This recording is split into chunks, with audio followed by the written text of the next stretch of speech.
क्या एक भिक्षु को अपने सील को भंग करके, अपने आदर्श को, अपनी करुणा और मैत्रता की भावना को त्याग कर पटका पटकी का खेल खेलना क्या बुद्ध ने कहीं बताया है?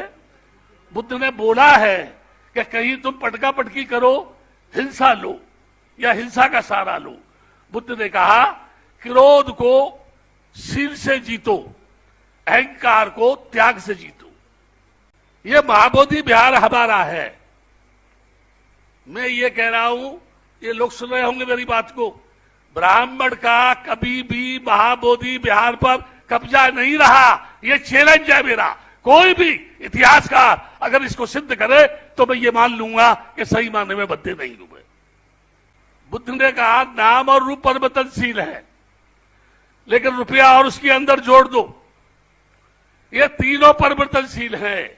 इसलिए प्रज्ञावान कभी भी रूप रुपया के परिवर्तन के चक्कर में इनसे प्रेम नहीं करते, क्योंकि बाद में इनको दुख ही मिलना है, सुख मिलने वाला नहीं है। जो लोग मुझसे कहते हैं भंते जी आगे बढ़ो हम तुम्हारे साथ हैं, मैं क्या कहता हूं मालूम है? मैं आगे नहीं जाऊंगा, तुम आगे चलो, मैं तुम्हारे पीछे चलूंगा। अगर मुड़ के तुम भागे तुम्हारी टांगे तोड़ूंगा, और यदि मैं भागू तो तुम मेरी टांगे तोड़ना। गलत है कि सही है? तुम तो किसी के साथ पीछे चलने को तैयार हो जाते हो। यानी देश जब से आजाद हुआ, जब से आप यही कह रहे हैं तुम आगे बढ़ो हम तुम्हारे साथ है। जगजीवन राम ने कांग्रेस छोड़ी, तुम चढ़ो आगे हम तुम्हारे साथ है। बीपी मौर्य जब चला तो तुम आगे बढ़ो हम तुम्हारे साथ है, ठीक है ना? मायावती सत्ता में आई, तुम आगे चढ़ो बहन जी हम तुम्हारे साथ है। काशीराम जी आए, तुम आगे बढ़ो हम तुम्हारे साथ है। अरे यार तुम किसी के साथ हो? क्यों धोखा दे रहे हो? क्यों बदमाशी दे रहे हो भाई? क्यों मरवाने काम कर रहे हो किसी को? तुम भाग जाते हो पीछे, बेचारा अकेला खड़ा रह जाता है। अब पार्लियामेंट में कोई चर्चा नहीं हो सकती है। इसका मतलब है कि आजकल कितने लोग उठा रहे हैं उसको पार्लियामेंट में? कितने लोग उठा रहे हैं उसको? क्या वो बौद्ध है? क्या उन्होंने बुद्धिज्म को स्वीकार किया है? ये तो महाबोधि टेम्पल है। या बड़े बड़े शहंशाह, प्रधानमंत्री, राष्ट्रपति, दुनिया के बड़े बड़े देशों के राष्ट्रपति जूते चप्पल पहन के मंदिर परिसर में नहीं जाते हैं। आपके जाने से लोकल लोग ये बोलते हैं कि जब लामा लोग जूते पहन के जाएंगे तो हम क्यों नहीं पहन के जा सकते हैं? जिन लामाओं ने पथराव किया, वो मैनेजमेंट कमेटी के शीशे तोड़े, अलमारियां तोड़ी, पुतला फूका गया, मेरे पुतले में जरा क्या क्या किया गया, आग लगाई गई। उसके बाद जिन लामाओं ने उस आंदोलन का विरोध किया, आज उसी समाज का एक लामा उस आंदोलन का नेतृत्व कर रहा है। क्यों? उस समय अभी पूरे महाराष्ट्र से फोन आ रहे हैं मुझे, तो उनका कहना है कि भंते जी को सुने, और हम भी चाहते हैं कि बहुत दिनों के बाद भंते जी नागपुर के लोगों से बात करें और महाराष्ट्र के लोगों से लाइव में बात करेंगे। तो भंते आनंद जी को मैं रिक्वेस्ट करता हूं कि भंते जी ये सारे विवाद भारत में चल रहे हैं, आप इन विवादों के बीच में भी बचे हैं इतने साल। मैं तो आपकी तरह और सोच रहा हूं कि मैं आपके पहले चला जाऊंगा, मेरी हालत ऐसी हो गई। लेकिन मुझे लगता है कि आपके रहते हुए इस आंदोलन की जो शुरुआत से लेके तो आज तक और भविष्य में इस आंदोलन की दिशा तय होनी चाहिए। इसलिए हम सोच रहे हैं कि भारत में फिर से आपको अच्छी उम्र है, आज भी आपके पास उम्र ज्यादा हो गई, लेकिन सहन शक्ति ज्यादा है, और आप में वो जज्बा है कि आज भी आप हम जैसे नौजवानों को नीचे बिठा सकते हैं, है ना? वो हस्ती आज भंते आनंद जी अपने बीच में हैं। मैं उनको रिक्वेस्ट करता हूं कि वो दो शब्द आप सभी को मार्गदर्शन करें, और घर में जितने भी लोग मुझे फोन करके तंग कर रहे थे कि भंते जी को सुनना है, तो वो जरा ध्यान से बैठ के घर में भी सुने। भंते आनंद जी। पत्रकार भवन में आप सभी पत्रकार बंधुओं को सर्वप्रथम मैं आशीर्वाद प्रदान करता हूं कि सच्ची न्यूज आप किसी के पक्ष विपक्ष में नहीं, देश को दिशा देने के लिए सही न्यूज जो है समाज के बीच में जानी चाहिए। मैं आगे पीछे से बात नहीं करूंगा। न इतिहास में जाऊंगा। मैं विज्ञानवादी विचारधारा का व्यक्ति हूं और मेरा जीवन का जो लक्ष्य है वो धन संग्रह करने का नहीं, बुद्ध विहार बनाने का नहीं, या कहीं बाहर जाकर के सैर सपाटे करने का नहीं है। मेरे जीवन का लक्ष्य था एक आदर्श बौद्ध समाज का निर्माण हो, एक आदर्श भिक्षु संघ का निर्माण हो, और हमारे देश में नॉर्थ से लेकर वेस्ट तक और साउथ से लेकर के नॉर्थ तक सबकी पूजा पद्धति एक हो, एक सुर हो, एक संस्कार हो। मैं इस आंदोलन की शुरुआत में जा रहा हूं क्योंकि आंदोलन से जुड़ा तो आंदोलन क्यों शुरू हुआ और ये विफल क्यों हुआ, लोगों की नजर में विफल हुआ। ये आंदोलन आज भी जारी है। जो लोग बैठे हैं उनको भी पता नहीं कि ये बुद्ध गया का इशू क्या है। जितने लोग समर्थन कर रहे हैं वो भी नहीं जानते कि what is the reason of Bodh Gaya temple management act 1949, वो भी नहीं जानते हैं। ये टेम्पल कब निकला, कितना निकला, इसके साथ साथ क्या निकला, जो पूरा परिसर है ये अंदर था या केवल टेम्पल अंदर था, साइड में जो चबूतरा है क्या वो भी अंदर था, बाहर जो बना है क्या वो भी अंदर था। अगर ये सारी जानकारी आज के लोगों को हो तो आंदोलन करने की भूमिका उनकी समझ में आएगी। मैं बोल रहा था कि आंदोलन 92 में शुरू हुआ। आंदोलन से पहले एक बात बताऊं मैं आपको, दी संरक्षण मंत्री ने बोध गया में किसी पंडित को उठा के पटका, झगड़ा हुआ। दो चीजें हैं, क्या एक भिक्षु को अपने सील को भंग करके ही, अपने आदर्श को, अपनी करुणा और मैत्रता की भावना को त्याग कर पटका पटकी का खेल खेलना क्या बुद्ध ने कहीं बताया है? बुद्ध ने बोला है कि कहीं तुम पटका पटकी करो, हिंसा लो या हिंसा का सहारा लो। बुद्ध ने कहा क्रोध को सील से जीतो, अहंकार को त्याग से जीतो। दूसरों के अंदर अहंकार है तो तुम त्यागी तो बनो, उसके अंदर अहंकार है, तुम्हारे अंदर भी अहंकार है। वो घृणा करता है तो तुम भी घृणा करते हो। अगर तुम ये कहते हो कि ब्राह्मण भागो, ये महाबोधि विहार हमारा है, मैं ये कह रहा हूं, ये लोग सुन रहे होंगे मेरी बात को, ब्राह्मण का कभी भी महाबोधि विहार पर कब्जा नहीं रहा। ये चैलेंज है मेरा। कोई भी इतिहासकार अगर इसको सिद्ध करे तो मैं ये मान लूंगा कि सही मानने में बद्दे नहीं हुए। ठीक है? आप कहेंगे क्यों? एक प्रश्न पैदा होगा ना कि मैं कह रहा हूं ब्राह्मण का कभी कब्जा नहीं रहा।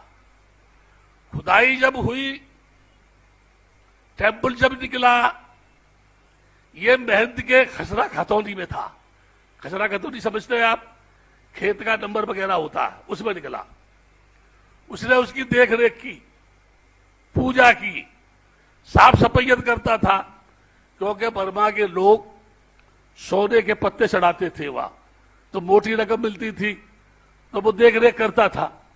धीरे धीरे धीरे धीरे उसको लगा कि एक नोट छापने की या सोने की गिन्नी बनाने वाली ये टेम्पल मुझे मिल गई है, जिससे बहुत सारा धन मुझे प्राप्त हो सकता है।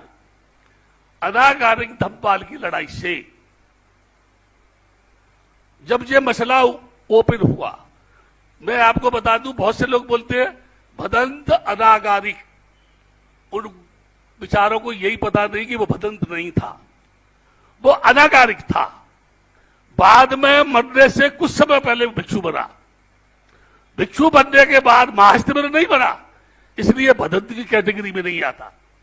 पर हमारे देश में तो कल का भत्ते जो बना है चीबर पहन के, कल किसने बनाया, वो भत्ते क्यों बना, उसके जीवन का लक्ष्य क्या है, क्या उसके मन में बैराग पैदा हुआ, निर्माण के लिए बना, धन के लिए बना, व्यापार के लिए बना, संस्कार के लिए बना, परित्राण पाठ के लिए बना, नामकरण संस्कार करने के लिए बना, विवाह करने के लिए बना। पूरे त्रिपिटक को पढ़ करके देखा जाए तो कहीं भी किसी भी भिक्षु को कोई भी संस्कार करने का बुद्ध ने कभी आदेश नहीं दिया है। ये त्रिपिटक कहता है, मैं नहीं कह रहा। क्या आदेश दिया है? धर्मगुरु का काम है आशीर्वाद देना। आप उसके पास जाएंगे, आशीर्वाद देगा आप। क्यों? रूप और रुपया दोनों परिवर्तनशील है। बुद्ध ने कहा नाम और रूप परिवर्तनशील है, लेकिन रुपया और उसके अंदर जोड़ दो, ये तीनों परिवर्तनशील हैं। इसलिए प्रज्ञावान कभी भी रूप रुपया के परिवर्तन के चक्कर में इनसे प्रेम नहीं करते, क्योंकि बाद में इनको दुख ही मिलना है, सुख मिलने वाला नहीं है। एक लाइन कहता हूं मैं आपसे,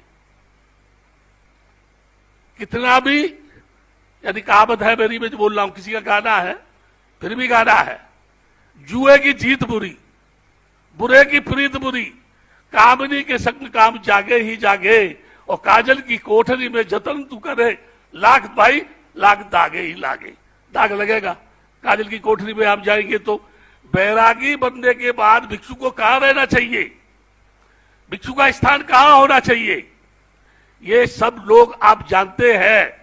लेकिन बदमाश है तब भी समाज कहता है बंदे जी बदनामी, अच्छा है उसको भी कहते हैं बंदे जी बदनामी। वो उपासक ये नहीं जानता है सही मायने में इनमें से कौन भिक्षु है, किसको भिक्षु माना जाए। उसमें सूत्र में आता है आहुनेयो पाहुनेयो दक्षिणेयो अज्जल करणी अनुत्तरंग पुज्जक खेतंग लोकसाती। जो आदर करने योग्य है, जो दान देने योग्य है, जो पूजा करने योग्य है, कौन? जिसमें त्याग है, जिसमें करुणा है, जिसमें शील है, जिसमें समाधस्थ है, चित्त को एकाग्र करने की क्षमता है। जब ये आंदोलन शुरू हुआ तो एक समिति बनी। कौन कौन लोग थे बहुत लोग नहीं जानते हैं। उस समय नितिन राउत जो उत्तर नागपुर में नेता है, प्रोफेसर परमेश्वर राव हैदराबाद का प्रोफेसर था, तीसरा उसके अंदर भदन सुरेश ससाई, चौथा डॉक्टर राहुल प्रिय रछपाल हिंदी डिपार्टमेंट का प्रवक्ता था, Chaudhary Charan Singh degree college district Mainpuri Uttar Pradesh का था। इन लोगों ने बैठ करके एक समिति का निर्माण किया जिसका नाम था बुद्ध गया महाबोधि बिहार मुक्ति आंदोलन समिति। ये क्यों बनी? मैं बोल रहा था, दीक्षांत से बंदे ने पंडित के साथ उठापटक करके मारपीट की। उस समय जब तनाव पैदा हुआ तो राजबाला वर्मा डीएम थी वहां की, उसने कहा नागपुरी लोग जब आते हैं तब झगड़ा करते हैं, विवाद पैदा करते हैं, इसलिए इनकी एंट्री की गतिविधियों पर जांच की जाए। ये बात जब डीएम ने उसका ऑर्डर किया, मैंने उस समय भद्दे ससाई के पास एक संदेश भेजा, क्योंकि 3 भद्दे लोगों को विश्व संघ ने निष्कासित किया था।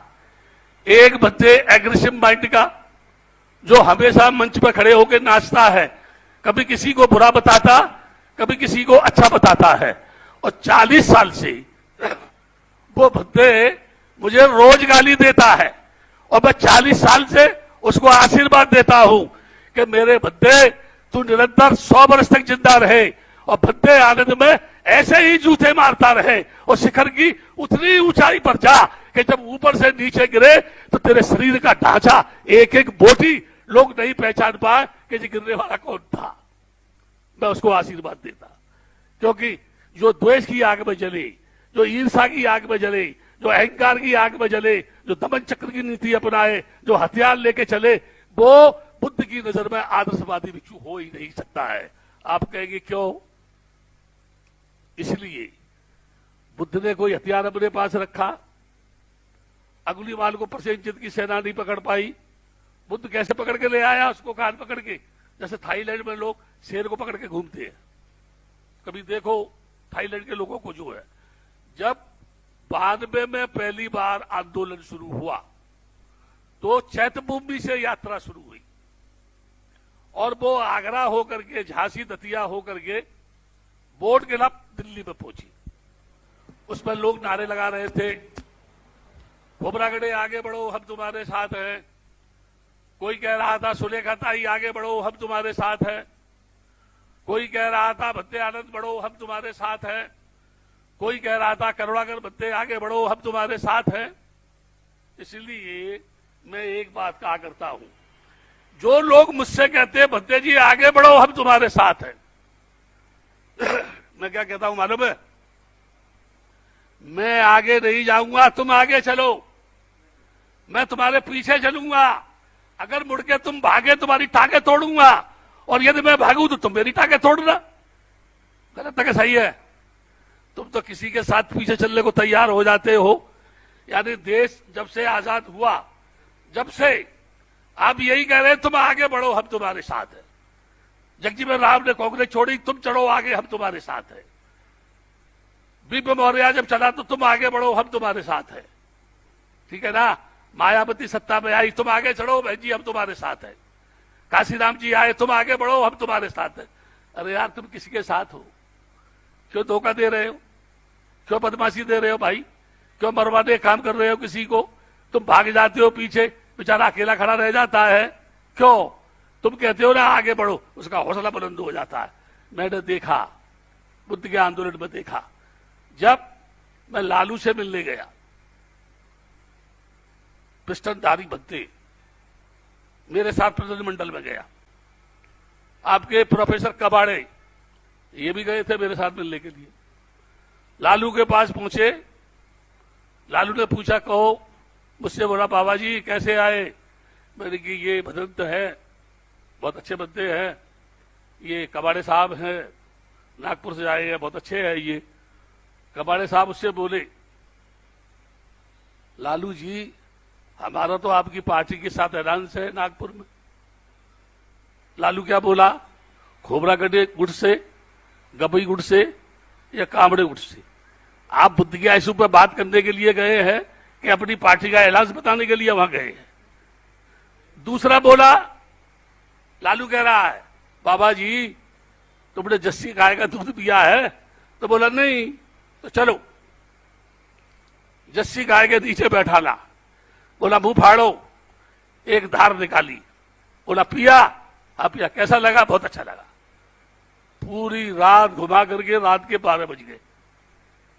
मैं बोला लालू जी जहानाबाद होके जाना है, वो बदमाशों का एरिया है। तो बोला बाबा जी चिंता मत करो, 2 प्रोटोकॉल गाड़ी भेजता हूं पुलिस की, एक आगे एक पीछे रहेगी, आपको बोधगया छोड़ देगी। बोधगया में सारे लोग टेंपल घेर के बैठे हुए थे मेरे इंतजार में कि भत्ते आनंद क्या सूचना लेके आएगा। तथाकथित मेरा साथी जो मंच पर कहता है मेरा मित्र है और गाली भी देता है, दोनों काम करता है, वो लोगों से जाके बोला उठ जाओ उठ जाओ उठ जाओ, हो गया काम हो गया काम। सब पब्लिक खड़ी हो गई, भत्ते लोग बोले क्या हुआ? पीछे से मैं गया, भत्ते जी क्या हुआ? तो कुछ नहीं हुआ। वो ये बोला कि प्रधानमंत्री से मिलने जा रहा हूं मैं, अगर आप में कोई आदमी चलना चाहे तो मेरे साथ चले। मतलब यही बात हुई थी। तो उसको पूछा तू तो कह रहा था हो गया हो गया हो गया, क्या हो गया? अब 3 कारण बताऊंगा मैं आपको। पहले बोर्ड क्लब पर जब वो यात्रा पहुंची 92 में, उस समय 5 लोग पीएमओ मिनिस्टर से मिलने के लिए गए, भुवनेश चतुर्वेदी से। भुवनेश चतुर्वेदी उस समय कोटा का रहने वाला मिनिस्टर था, वो पीएम हाउस में मिनिस्टर था वो। 5 लोग जब गए तो एक भत्ते बोला तुम जाओ मैं मंच चलाऊंगा।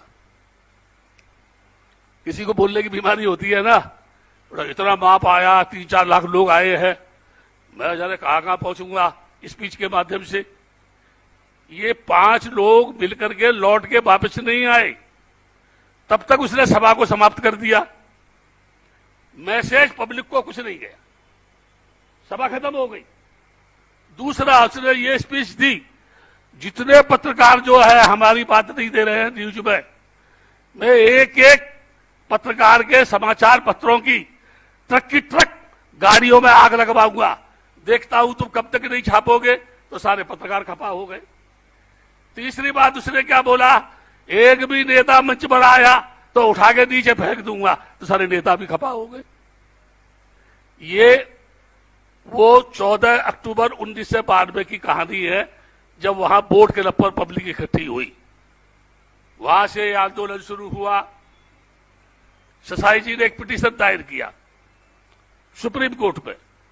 उसके शशि भूषण के लड़के ने मेरे से बोला, बद्दे जी ये अपील आप कंडीशनल वापस ले लो। क्यों? भारत सरकार के सेक्रेटरी ने जवाब दिया, ये 2 बार प्रधानमंत्री से मिल चुके हैं, कई बार लोकसभा में ये बात उठ चुकी है, इसलिए इस सब्जेक्ट पर अब पार्लियामेंट में कोई चर्चा नहीं हो सकती है। इसका मतलब है कि आजकल कितने लोग उठा रहे हैं उसको पार्लियामेंट में, कितने लोग उठा रहे हैं उसको? क्या वो बौद्ध है? क्या उन्होंने बुद्धिज्म को स्वीकार किया है? केवल वह उठा देने से समस्या का समाधान नहीं होगा। उसके समाधान के लिए एक नीति अपनानी होगी, एक रणनीति अपनानी होगी। जब तक आंदोलन चला, मैं जब उसका चीफ सेक्रेटरी था, एक ही प्रवक्ता बोलता था, प्रत्येक बंदे को ये बोला हुआ था, केवल आप ये बोले हमको बुद्ध गया महाबोधि विहार का प्रबंधन चाहिए। अगर कोई ज्यादा पूछता है तो आप ये कहे कि आप बद्दे आनंद से बात करो, वो सारी जानकारी आपको देंगे। अभी धरना स्थल पर पहुंचने से पहले 2 बात मैं आपको बता रहा हूं।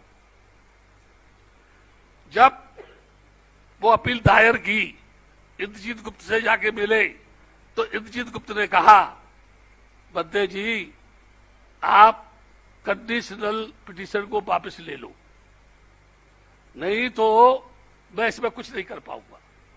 मैंने कहा ठीक है, क्या करेंगे फिर आप? एक प्रश्न मैंने, ये यहां बैठे लोग ध्यान से सुने, जो भी सुन रहे हैं अपने घरों पर वो भी ध्यान से सुने। एक प्रश्न पैदा किया मैंने पूरे देश की राजनीतिक पार्टियों के सामने, चाहे वो किसी पार्टी का हो।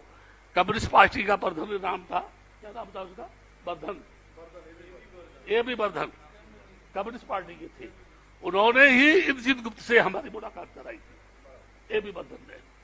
मैं वहां जब उसने बोला पिटीशन वापस ले लो, तो मैं बद्दे ससाई से बोला, बद्दे जी कंडीशनल पिटीशन वापस ले लो, एक शायद कुछ करेंगे। तो पिटीशन जब वापस ले लिया तो इंद्रजीत गुप्त ने कहा, हम बौद्धों के सेक्रेटरी को बनाने को तैयार है, क्योंकि मेरा प्रश्न था, जब से एक्ट बना, जब से लेकर के 1997 तक हिंदू ही क्यों सेक्रेटरी रहा, उस मैनेजमेंट में एक बार भी बौद्ध क्यों नहीं बनाया? ये जायज प्रश्न था, कोई उनके पास जवाब नहीं था और जवाब देने वाला भी कोई नहीं था। पहली बार 1998 में भदंत प्रज्ञाशील, जो बद्दे ससाई जी को गुरु बताता है, वो उसका सेक्रेटरी बना। 95 में पहली बार जब ये 4 मेंबर बने, जिसके लिए कुछ साथी मुझे गाली देते हैं, बद्दे आनंद सरकार से मिल गया, उसका मेंबर बन गया, 6 बरस तक वो रबड़ी खाता रहा, मलाई खाता रहा।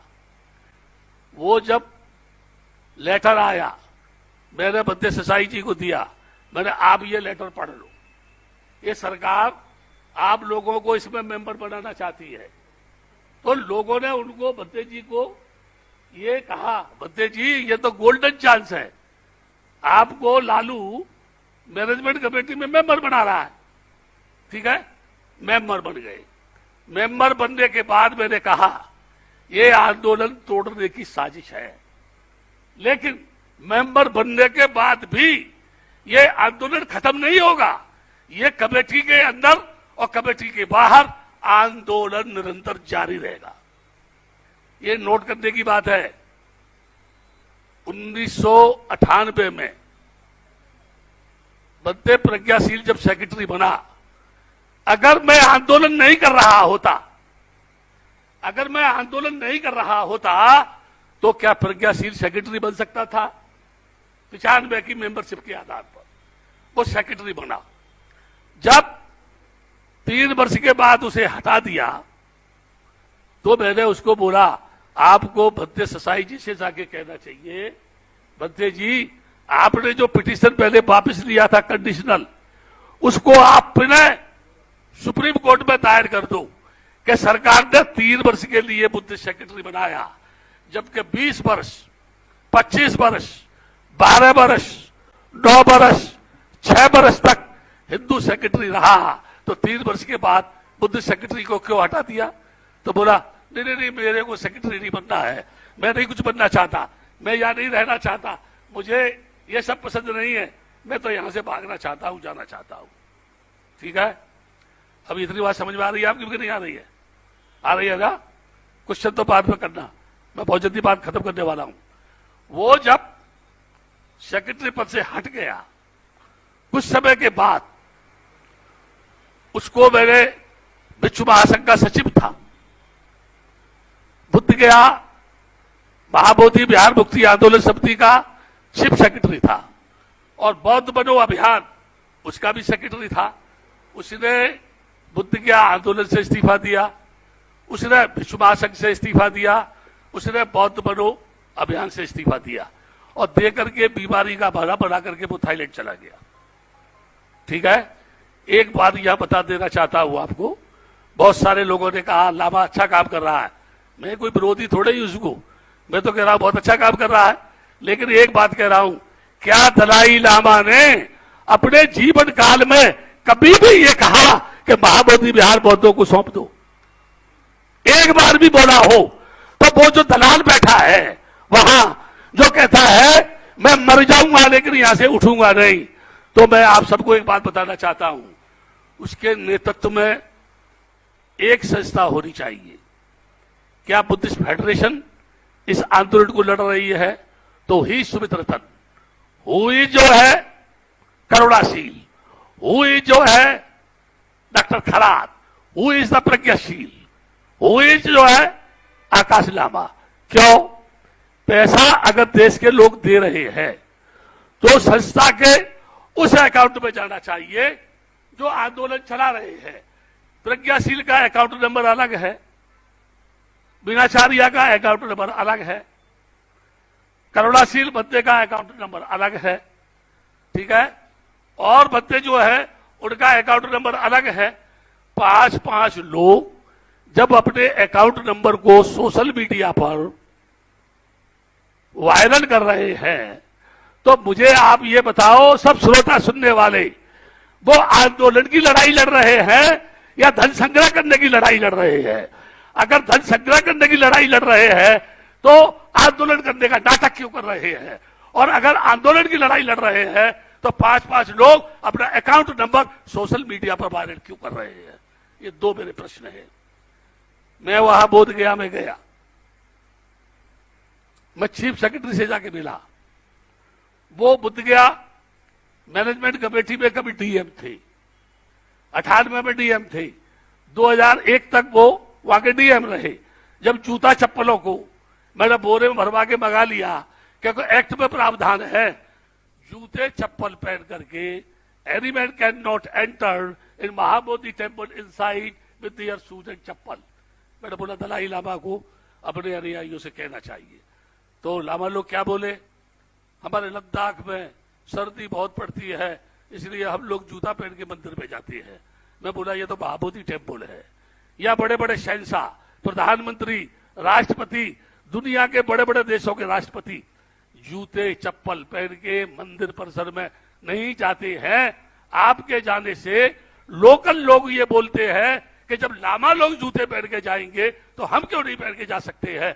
जिन लामाओं ने पथराव किया, वो मैनेजमेंट कमेटी के शीशे तोड़े, अलमारियां तोड़ी, पुतला फूका गया, मेरे पुतले में जैसे क्या क्या किया गया, आग लगाई गई।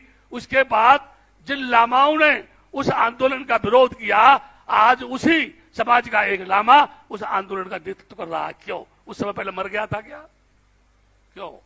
जब बाद में से ये आंदोलन चला, 95 तक चला, 2001 तक चला, उस समय ये लामा कहां थे? अभी मेरा कहना है प्रज्ञाशील 24 साल हो गई, 24 वर्ष, 2001 से जोड़ो उधर 24 हो गई, 25 चल रही है। 24 वर्ष के बाद प्रज्ञाशील लामा को लेकर धरने पर बैठा। ठीक है, उसमें लोगों ने क्या समझा? लोग हमारे देश के भ्रमित हो रहे हैं। लोगों ने मुझसे फोन करके पूछा, बंते जी ये आंदोलन तो चल रहा है लेकिन आप दिखाई नहीं देते। इन लोगों ने क्या कहा मालूम है? बंदे आनंद आंदोलन छोड़ के भाग गया, वो तो आंदोलन खत्म हो गया। मेरे पास अभी भी 2023 का मुख्यमंत्री को दिया हुआ मेमोरेंडम की कॉपी, बिहार सरकार के संयुक्त सचिव द्वारा भेजा गया लेटर, बंदे प्रज्ञाशील का दिया हुआ रिजाइन मेरे पास अभी मौजूद है। मैंने उसको सचिन मून को उनको ट्रांसफर किया हुआ है। आपको चाहिए आप उनसे प्राप्त कर सकते हैं। अभी मैं आगे चल रहा हूं। जो लोग इस आंदोलन में भागीदारी ले रहे हैं, मेरे पास पत्रकार आए, मैं 16 दिसंबर को मिला चीफ सेक्रेटरी से, उसके बाद बुद्धगया में गया, क्योंकि मई के महीने में प्रतिवर्ष मैं कालचक्र मैदान में बुद्ध जयंती मनाता हूं और उसके बैनर पर लिखा हुआ है अखिल भारतीय बुद्धगया मुक्ति आंदोलन समिति एवं अखिल भारतीय विश्व महासंघ के तत्वाधान में अन्य भारत के बौद्धों की संस्था के द्वारा आमंत्रित कालचक्र मैदान में 37वीं बुद्ध जयंती समारोह है। 37वीं, ये 37वां मैं बुद्ध जयंती समारोह कालचक्र मैदान में मना रहा हूं, जहां लाखों लोग जाते हैं। मैं आपको एक बात बता रहा हूं, मैंने ही जब मेंबर बना तो पहला मेरा प्रस्ताव ये था कि जब सेक्रेटरी हिंदू बना है तो भिक्षु प्रभारी हमारा बंदे होना चाहिए। उस समय प्रज्ञाशील को भिक्षु प्रभारी बनाया, बाद में वही वहां का सुपरिटेंडेंट बना, बाद में 98 में वही उस समिति का सेक्रेटरी बना। अब यहां एक प्रश्न है, मैंने उसको बोला तेरे पास 3-3 पद है, इनमें से एक पद तू कश्यपायन भत्ते को दे दे, ब्रिलियंट मॉन्क। नहीं भत्ते जी, मैं बोला एक किसी दूसरे को दे दे, कल को मान लो निकाला गया तो कम से कम तू दोबारा लौट के इस पर काम तो कर सकता है। बोले नहीं मैं तीनों संभाल लूंगा। ठीक है, तीनों में से जब वो हटाया गया, अगर उसमें से 2 पद किसी को दे दिए होते तो आज वो बंदे उसमें काम करते कि नहीं करते। 12 बंदे जो जेल गए जूते चप्पल के चक्कर में, क्यों नहीं वो लोग उनसे मिलने गए। इनके 2 आदमी ऐसे नहीं थे जो किसी एक बंदे की जमानत करा देते। 26 लोगों को बुलाकर उनके खसरा खतौनी के कागज लेके मैंने उनकी बेल कराई। क्यों? अगर एक भी कागज गलत चला गया तो ये बंदे जेल में जाएंगे और आंदोलन खत्म हो जाएगा। वो डीएम चाहता था ये लिख के दे देंगे हम आंदोलन नहीं करेंगे तो अब इनको छोड़ देंगे। मैंने उनकी जमानत कराई। ये हर्ष मोदी जो आजकल यहां आता है वो भी एक सभा करता है। ठीक है, अभी यहां बिनाचार्य आया था, वो भी एक सभा करता है। इंदौरा के मैदान में भी एक सभा हुई थी। ये सब अपना अपना राग, अपनी अपनी ढपली, अपने अपने बैनर तले सब लोग जो भी समर्थन कर रहे हैं वो बुद्ध गया के आंदोलन का समर्थन नहीं, अपने आप को आंदोलन के माध्यम से हाईलाइट कर रहे हैं ताकि लोग ये समझे वो भी आंदोलन कर रहे हैं। वहां भी आंदोलन हो रहा है, बंबई में भी हो रहा है, पूना में भी हो रहा है। क्या ये सब लोग कभी अपने बैनर को लेकर के बुद्ध गया में गए? एक आध हफ्ते वहां धरने पर बैठे, कितने लोग बैठे? वहां जितने लोग बैठे हैं ना, पुलिस के पास उनका रिकॉर्ड नहीं। आप राजनीतिक में है, जब आंदोलन होता है धरने पर लोग बैठते हैं, पुलिस वेरिफिकेशन करने आती है, उनके नाम लिख के ले जाती है, उसी आधार पर रिपोर्ट ऊपर जाती है। वहां तो अभी यही रिपोर्ट नहीं है कितने लोग बैठे। ठीक है, अभी मैं आगे जा रहा हूं। आगे अलग अलग बोलते हैं, अब भाषा बता रहा हूं। ब्राह्मणों भाग जाओ, तुमको बुद्ध विहार से खदेड़ेंगे। ये महाबोधि विहार है हमारा, तुम्हारे बाप से इसको हम छीनेंगे। मैं तो होश में आओ और महाबोधि विहार को खाली करो और भाग जाओ। हिंदुओं होश में आओ, अब तुमको हम बुद्ध विहार में नहीं रहने देंगे। ब्राह्मणों तुमने बहुत दिन खीर खाई, अब तुमको हम खीर नहीं खाने देंगे। क्या वहां ब्राह्मणों का कब्जा है? क्या मैनेजमेंट कमेटी में ब्राह्मण है? क्या इस समय जो लोग मेंबर है उसमें ब्राह्मण है? या जब से एक्ट बना जब से उसमें ब्राह्मण थे, या जो ब्राह्मण उसके अंदर है तो क्यों है? महाबोधि टेम्पल पर किसी ब्राह्मण का नहीं, बुद्ध गया महाबोधि विहार प्रबंधन एक्ट 1949 का कब्जा है। जब तक ये एक्ट बदलेगा नहीं तब तक ब्राह्मण उसमें पूजा करेगा। क्यों करेगा? ये जब मंत्री उसकी जमीन पर निकला, उसने प्रधानमंत्री की, राष्ट्रपति की, नेहरू की किसी बात को नहीं माना, बोला मैं देने वाला नहीं। वो अब सोचो, राष्ट्रपति, प्रधानमंत्री उससे निवेदन कर रहे हैं वगैरह, नहीं मैं नहीं दूंगा। चाहे तो ये समझो महंतों के पास लाखों नहीं 20,000 जमीन है, एक कोई पूछने वाला है उनको? क्या नहीं है। एक एग्जाम्पल देता हूं मैं आपको। राम मंदिर साकेत नगरी थी। मैं आज कहता हूं, आपकी इस प्रेस कॉन्फ्रेंस में कह रहा हूं, राम कभी भारत की धरती पर पैदा नहीं हुआ। चैलेंज है मेरा। 16 हिस्ट्री के प्रोफेसर लोगों ने, सुप्रीम कोर्ट में 12 लोगों का कहना है कि राम कभी भी भारत की धरती पर पैदा नहीं हुआ। मैं नहीं कह रहा हूं, वो इतिहास के प्रोफेसर कह रहे हैं। रामलला वहां रखे गए, सब जानते हैं। उसके बाद में नेहरू ने उत्तर प्रदेश के मुख्यमंत्री को बोला, ये रामलला को वहां से हटा दो, नहीं आगे चल के बहुत बड़ा झगड़ा होगा। पंत ने बोला, मैंने इसको हटाया, खून खराबा होगा, कौन जिम्मेदार होगा? मैं पिटूं यहां पर, तुमको हटाना तुम हटा दो, मैं तो हटाने वाला नहीं। वो रामलला वहां थे नहीं, स्थापित किए गए, वो लाए नहीं थे। कहीं गए थे तो वो वहां से लौट के कैसे आए? क्या अभी तक जिंदा थे? जब आए तो छोटे थे, जवान थे, बूढ़े थे, किस जगह से आए, कौन लेके आया? कोई किसी के पास इसका प्रमाण नहीं है। ठीक है, विनीत विक्रम ने वहां पिटीशन दायर किया। आज सारे भत्ते जो गाल बजाते हैं, मैं उनसे कहता हूं, ये भारत की धरती पर चीबर पहन करके पब्लिक का खून चूसने वाले भिक्षुओं, तुम मुझे एक बात बताओ, जब राम का मंदिर का निर्माण हो रहा था तब तुम मर गए थे क्या? तुम्हारा जमीर मर गया था? तुम जिंदा थे कि नहीं थे? तुम्हारी विरासत के ऊपर मंदिर का निर्माण हो रहा था। जिस पुष्प शुंग ने भिक्षुओं का कत्ल किया था, उसको भगवान राम बना करके वहां स्थापित कर दिया। इसका जिम्मेदार कौन है?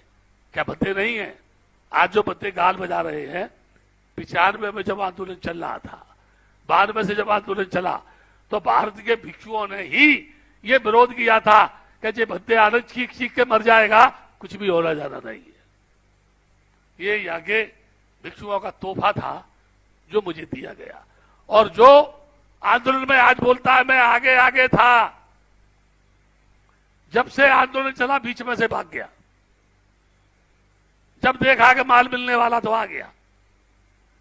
उसका किसी भी मंच पर कहीं कोई कार्यक्रम हो, बगल बुलाए आना, भाषण देना और लौट करके भाग जाना। कोई नीति है, कोई सिद्धांत है, कोई उसका मार्ग है? क्या आंदोलन में भागीदार है? क्या आंदोलन में रहेगा? क्या आंदोलन के साथ चलेगा? क्या उसका नेतृत्व करेगा? नहीं, केवल गाल बजाने का उसने ठेका ले रखा है। बहुत से लोग ऐसे गाल बजाने का ठेका ले रखा है। मैं कह रहा था, ये आंदोलन 95 से शुरू हुआ और 2001 में जाकर के दुनिया की नजर में खत्म हो गया। लेकिन खत्म नहीं हुआ। मैं बराबर पूरे देश में जगह जगह लोगों को जगाता रहा, बताता रहा कि आंदोलन क्या है, ये क्यों जरूरी है, ये महाबोधि विहार क्या है, कैसे मिलेगा।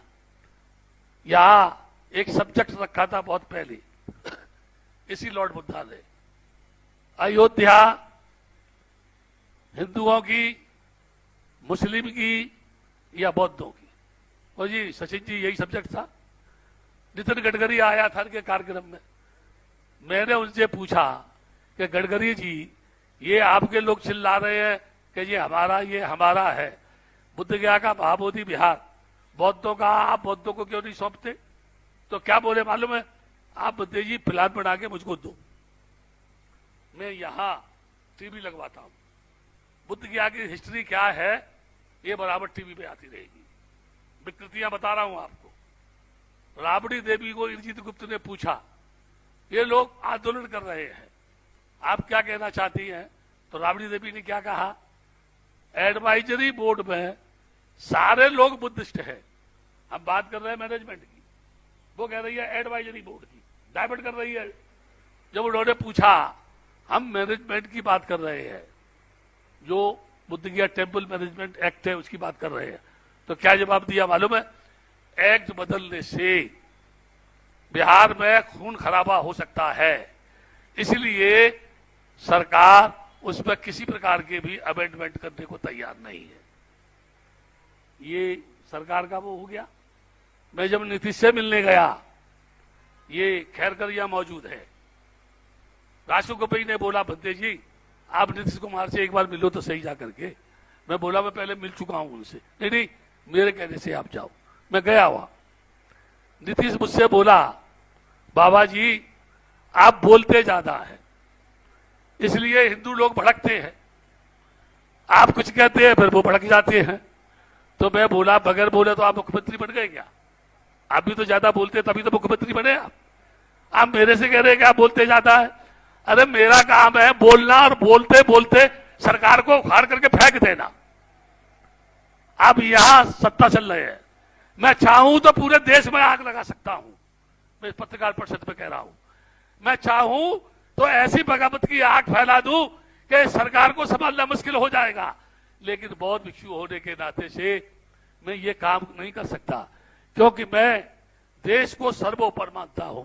ये बुद्ध की भूमि है, तथागत की भूमि है, ये पवित्र भूमि है, ये करुणा मैत्री की भूमि है। यहां से प्रज्ञा की ज्योति जली, संसार में गई।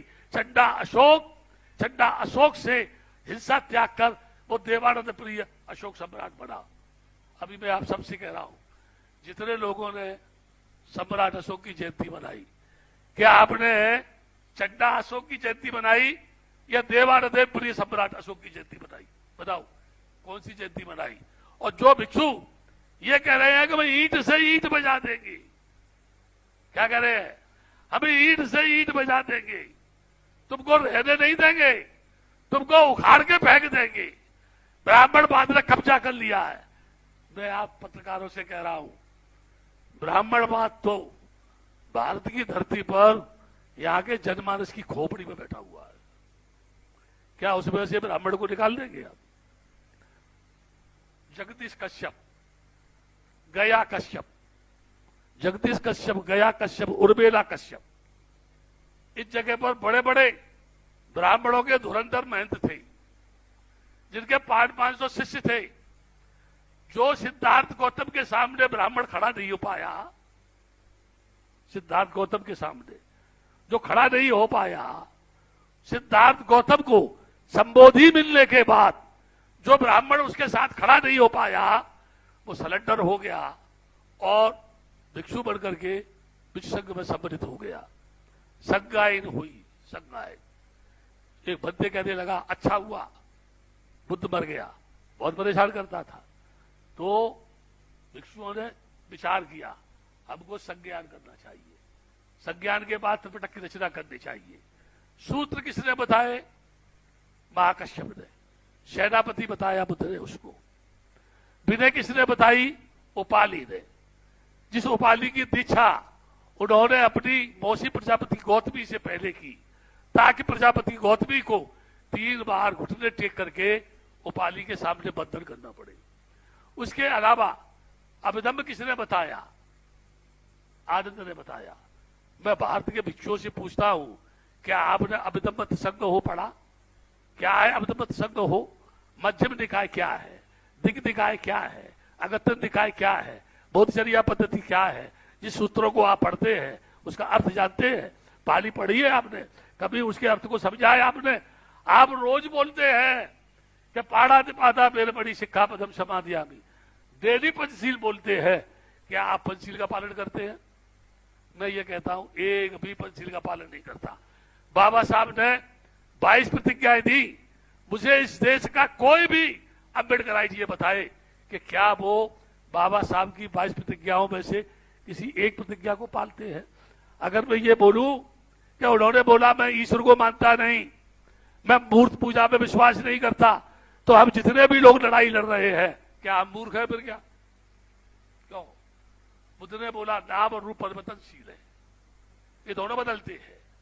एक प्रश्न है मेरा पत्रकारों से, भिक्षुओं से पूछता हूं, जो इमेज है बुद्ध की इमेज,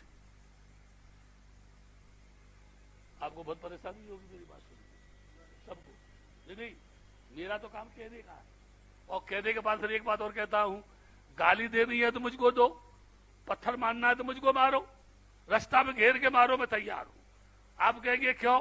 अरे मर गया तो मुक्त हो जाऊंगा, अगर मैं मर गया तो मुक्त हो जाऊंगा, और जिंदा रहा तुमको छोड़ूंगा नहीं फिर मैं जो, क्योंकि मेरा काम है सत्य के लिए संघर्ष करना। मैंने भिक्षुओं की कॉन्फ्रेंस में पूछा भिक्षुओं से, can you tell me this is the original image of Siddhartha Gautam? क्योंकि संबोधि किसको मिली थी? सिद्धार्थ गौतम को मिली। तो वो इमेज जिसकी हम पूजा करते हैं वो सिद्धार्थ गौतम की है क्या? अगर नहीं है तो किसकी है? हम पागल हैं क्या? हम अंधे हैं क्या?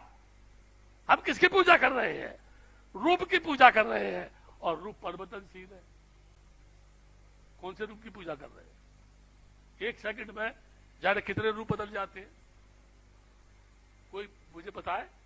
एक रूप को बता सकता है? आपने फिल्मी रील देखी होगी, फिल्मी रील पहले लंबी लंबी रील होती थी, तो उसमें एक आदमी देख रहे हैं हम, कई मुंह खोले हैं, कई मुंह बंद किए हुए हैं, कई मुंह फाड़ रहा है, कई हाथ यूं किए हैं, कई यूं किए हुए हैं, तब जाकर के सैकड़ों चित्र निकलने के बाद एक चित्र बनता था, तो हम कहते थे ये फलाना हीरो है। परिवर्तनशील है ना उसके अंदर। मैं एक बात कह के अपनी बात खत्म करूंगा, फिर आपको क्वेश्चन मार्क दूंगा जिसको जो प्रश्न करना है। ये जो लड़ाई लड़ी जा रही है, ये 24 वर्ष के बाद प्रज्ञाशील लामा को लेकर के मैं धरने पर बैठ गया। उन्होंने जो भी ज्ञापन दिया, क्या कोई कॉपी उनके पास है? उस ज्ञापन में उन्होंने क्या कहा, किस किस डेट में किस किस को ज्ञापन दिया, प्रधानमंत्री को दिया, राष्ट्रपति को दिया, क्या उन्होंने कोई जवाब आया? जवाब नहीं आया तो फिर उन्होंने रिमाइंडर दिया, क्योंकि जब कोई जवाब नहीं आता तो रिमाइंडर देते हैं, फिर रिमाइंडर का जवाब नहीं आता तो फिर एक और रिमाइंडर देते हैं, और कहते हैं इस बार जवाब नहीं दिया तो सरकार के खिलाफ हम धरने पर बैठ जाएंगे। ये प्रक्रिया है उसकी। मेरा कहना यह है, जो भी उस धरने को चला रहे हैं, किसी पत्रकार ने मुझसे पूछा था, आप बद्दे जी हमने सुना है कि इस आंदोलन के आप अध्यक्ष हैं। हाँ मैंने की, कहते तो लोग ऐसा ही है। तो बोले आप इस आंदोलन का समर्थन कर रहे हैं कि विरोध कर रहे हैं? मैं बोला बुद्ध के आगे आंदोलन कोई भी कर सकता है, स्वतंत्र है, कोई बौद्ध करना चाहे कर सकता है, लेकिन जिस आंदोलन को मैं चला रहा था, जिस बैनर को लेके मैं चला रहा था, जिस विश्वासन को लेके चला रहा था, अगर कोई उस बैनर को लेकर के आंदोलन करता है तो उसको आंदोलन करने का राइट नहीं है, उसे अपना किसी बैनर को तलाशना पड़ेगा या कोई संस्था बनानी पड़ेगी। एक बात, जो लोग आंदोलन चला रहे हैं, क्या एक संस्था चला रही है?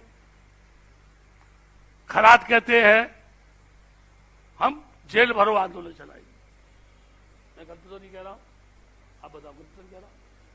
उधर बिनाचार्या कह रहा है पूरे देश के लोग बुद्ध पूर्णिमा के दिन आओ, हम लोग महाबोधि टेम्पल में बुद्ध जयंती मनाएंगे। दो बात हो गई, ठीक है। करुणाशील एक बनते हैं, वो कहते हैं 3 तारीख को ज्यादा से ज्यादा लोग यहां आओ, 4 तारीख को हम बोध गया से पटना पैदल लॉन्ग मार्च करेंगे। अब आप मुझे बताओ किसकी बात को जनता माने?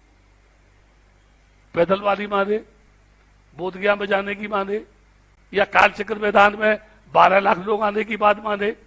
मैं लोगों से कहना चाहता हूं, आप समर्थन करो, मुझे कोई आपत्ति नहीं है, लेकिन जो पैसा लोग उसको दे रहे हैं, कम से कम उनके हिसाब किताब में पारदर्शिता होनी चाहिए। जनता पैसा दे रही है तो जनता तो आपके साथ मरने पिटने को तैयार है।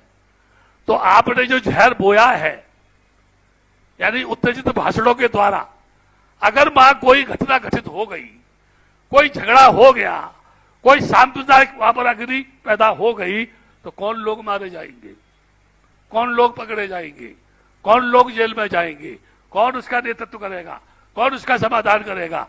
ये बात भी तो आंदोलन पर बैठे हुए लोगों को सोचना चाहिए और उस पर विचार करना चाहिए। जब मुझसे पूछा तो मैंने कहा आंदोलन कोई भी कर सकता है। बोले आप समर्थन करते हैं? मैंने समर्थन भी नहीं करता। बोले क्यों? समर्थन इसलिए नहीं करता, I am also the national president of Bodh Gaya Mahabodhi Vihar liberation action committee. मैं 2003 से आज तक उसका प्रेसिडेंट हूं। ठीक है, इसलिए मैं आप सबसे कह रहा हूं, आप ये मत समझना कि बंदे आनंद मर गया, जिंदा है। अहिंसा के मार्ग पर चलकर एक डॉक्टर अंबेडकर अपनी कलम से पूरे देश को हिला सकता है, तो एक भिक्षु अगर अपनी जान को दांव पर लगा दे और आदर्श और त्याग को लेकर चले, तो पूरे देश को वो एक्ट बदलने के लिए मजबूर कर सकता है, बात कर सकता है। एक दिन ऐसा आएगा कि ये सरकार नहीं, इसके नुमाइंदे नाचेंगे। बौद्ध भिक्षुओं को ईमानदारी से अपने बुद्ध विहारों की चाबियां ग्रस्तों को दे करके नंगे पैर आंदोलन में भागीदारी बन के एकता का परिचय देना चाहिए। जो अलग अलग गाल बजा रहे हैं, ढपली बजा रहे हैं, उन सबको एक मंच पर आना चाहिए। मेरी बात खत्म। लेकिन खत्म होने से पहले एक देखो, ये मेरे पास लेटर है, रिटन में है मेरे पास, इसकी कॉपी भी मेरे ख्याल में है, सचिन जी को दी हुई है क्या? दी है ना? सचिन जी है कहीं? है, इनके पास है। देखो, ये ससाई द्वारा दायर किया गया पिटीशन है। इसमें आकाश लामा पार्टी बनना चाहता है। उसने सुप्रीम कोर्ट में एप्लीकेशन दिया, एफिडेविट बयान दिया है कि सुप्रीम कोर्ट में जो पिटीशन विचाराधीन है उसमें मुझको प्रतिनिधि पार्टनर मान करके अविलंब उस पर सुनवाई होनी चाहिए।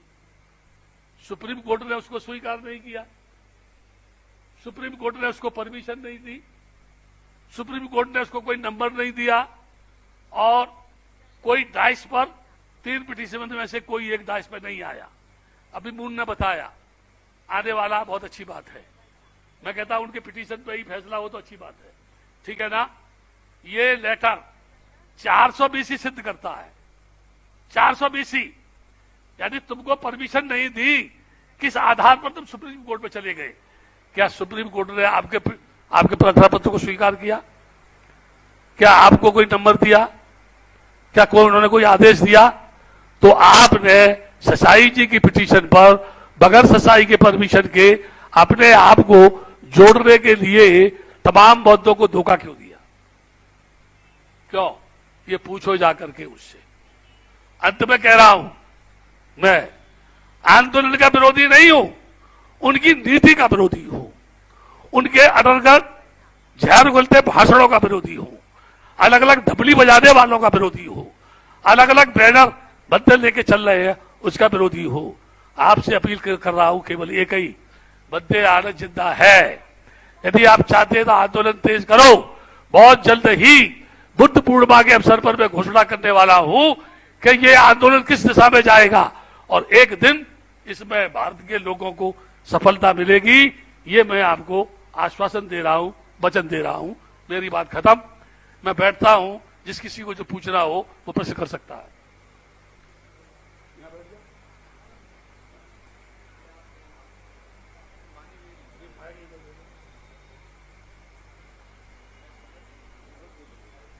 क्यों?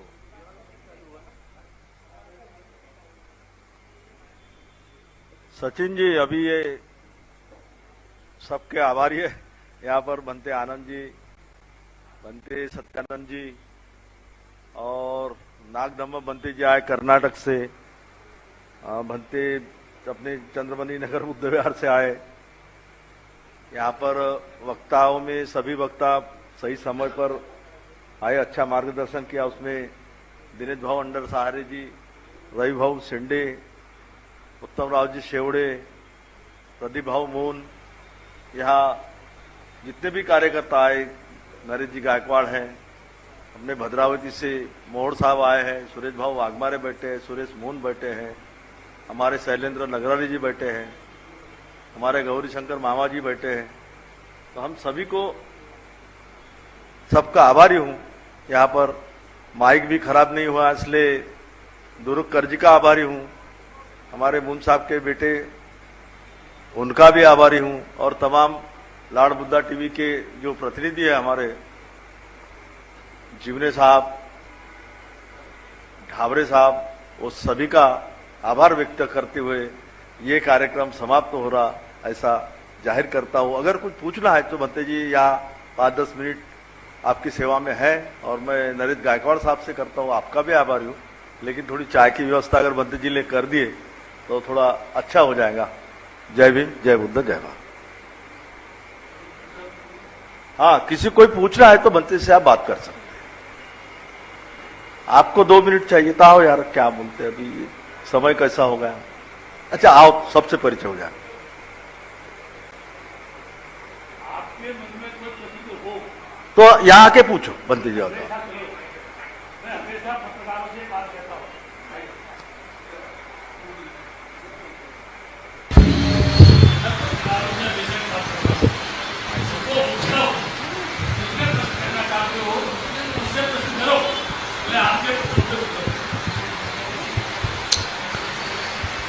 मेरा महापुरुष और उपस्थित सभी को सस्नेह जय भीम, भिक्षु संघों को परिवार वंदन।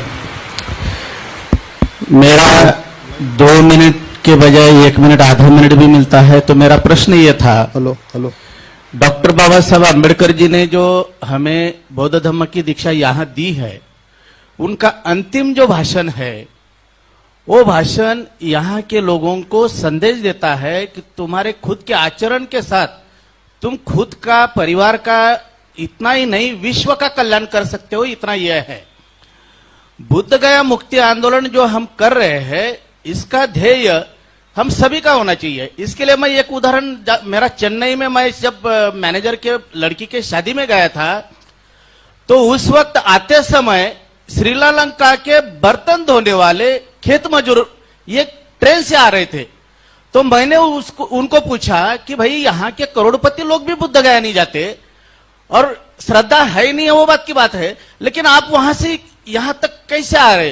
तो बोले हर दिन जब हम मजदूरी करते हैं तो मजदूरी करते समय हम हर दिन का 10 रुपए अलग रखते हैं। अलग रख करके इस स्थलों पर हमने जाना चाहिए, अपनी श्रद्धा व्यक्त करना चाहिए। तो आज मेरा 64 साल उम्र है, मेरा भी अनुभव है कि समाज प्रबोधन के लिए और परिवर्तन के लिए समाज और कोई भी साथ देते हुए नजर नहीं आता। मेरा खुद का अनुभव है, समाज सेवा के लिए देते हैं।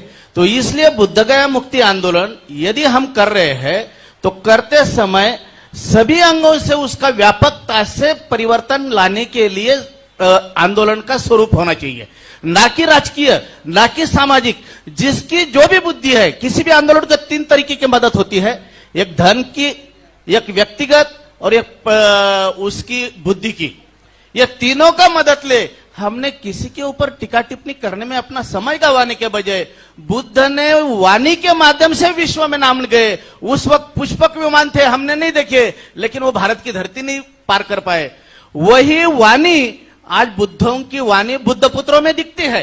कुछ हो सकते हैं ऐसे, लेकिन उनको यदि हम कैडर बेस्ड ऑर्गेनाइजेशन के माध्यम से तैयार करें तो अच्छा हो सकता है। और उनको संवाद और समन्वय से यदि हम सातत्यपूर्ण साथ रहे, ये तीनों बातों के ऊपर मेरा पहले से जोर है। इसके लिए मुझसे कुछ भी योगदान मिलता है या देने की बात आती है तो मैं संवाद और समन्वय के लिए और कैडर कैंप के लिए हमेशा तैयार रहूंगा। और कोई भी आंदोलन तीनों माध्यम से आगे जा सकते हैं।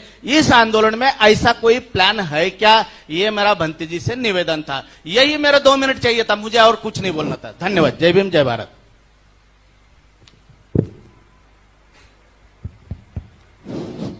हाँ सुनो, आपने प्रश्न किया, बहुत अच्छा है ये। एक बात बताता हूं मैं आपको,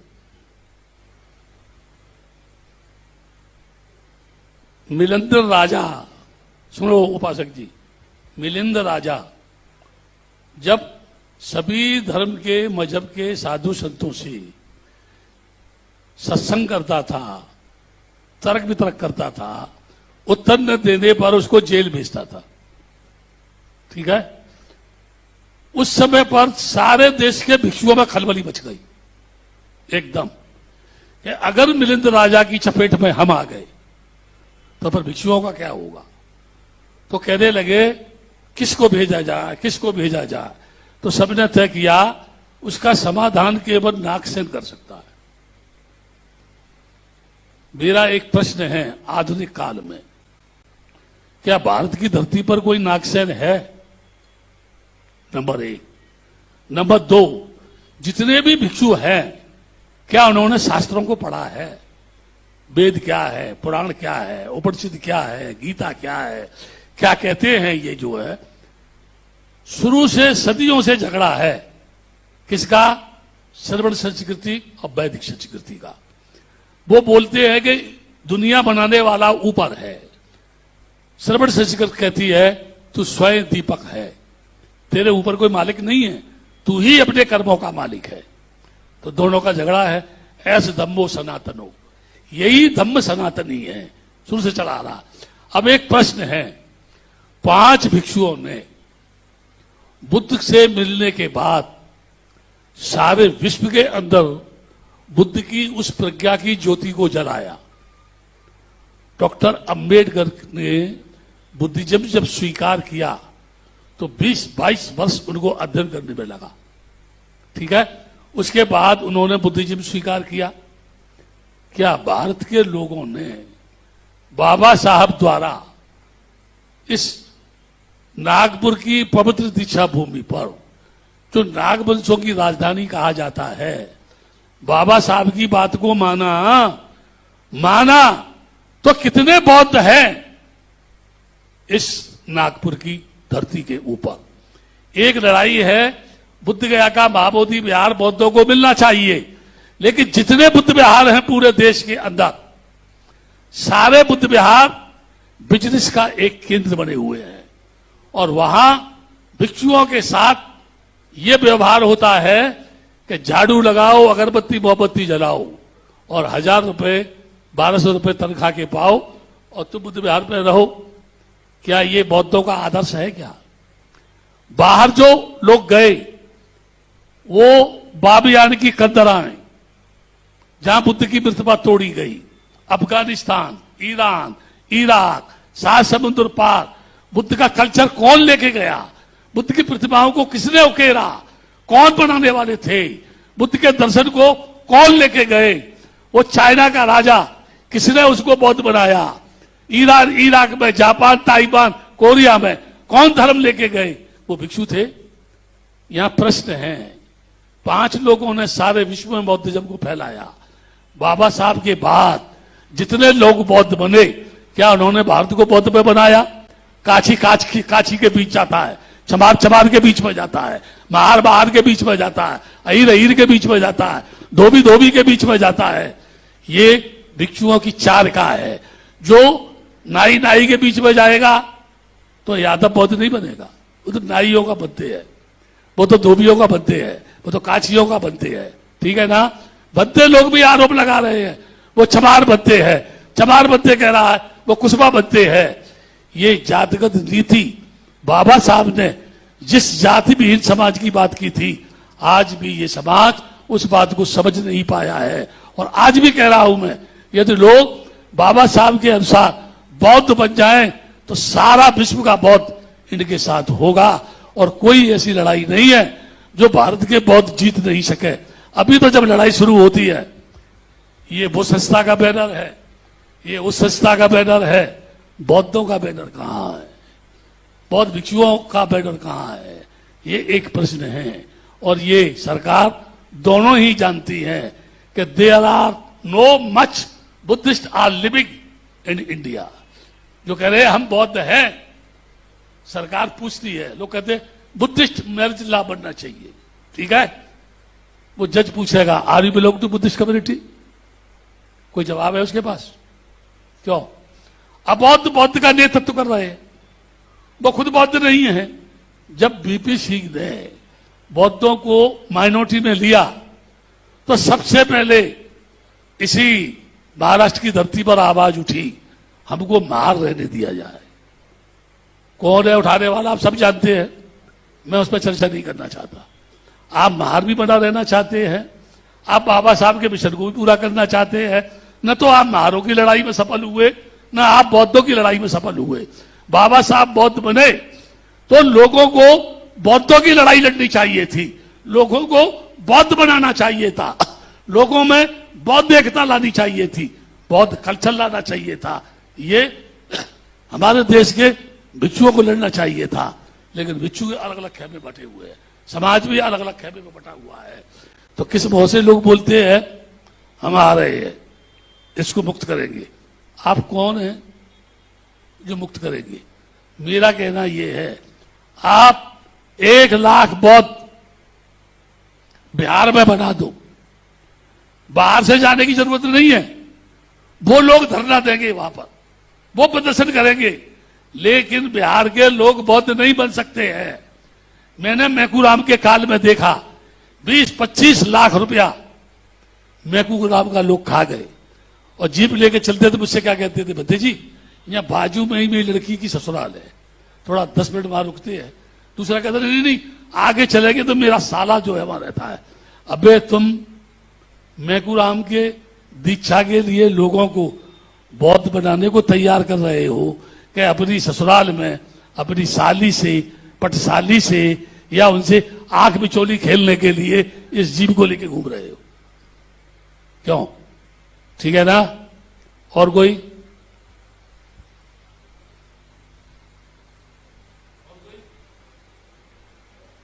मन में मत रखना, मन में मत रखना,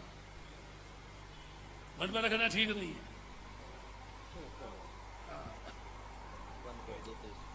बंद कर।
अभी फिलहाल में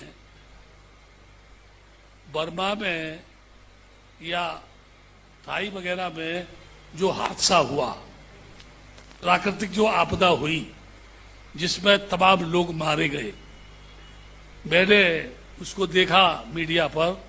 सैकड़ों बद्दे लोगों की लाश किनारे से पड़ी हुई है जो मर गए।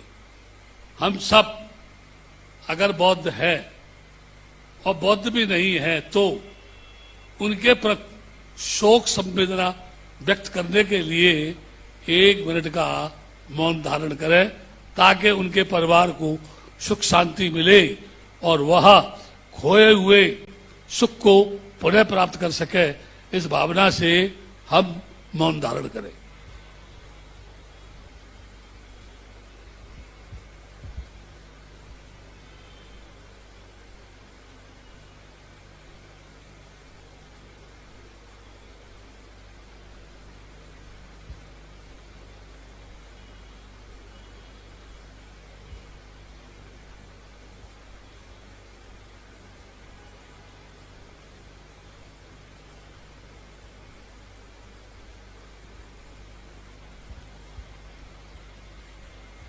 साधु। साधु साधु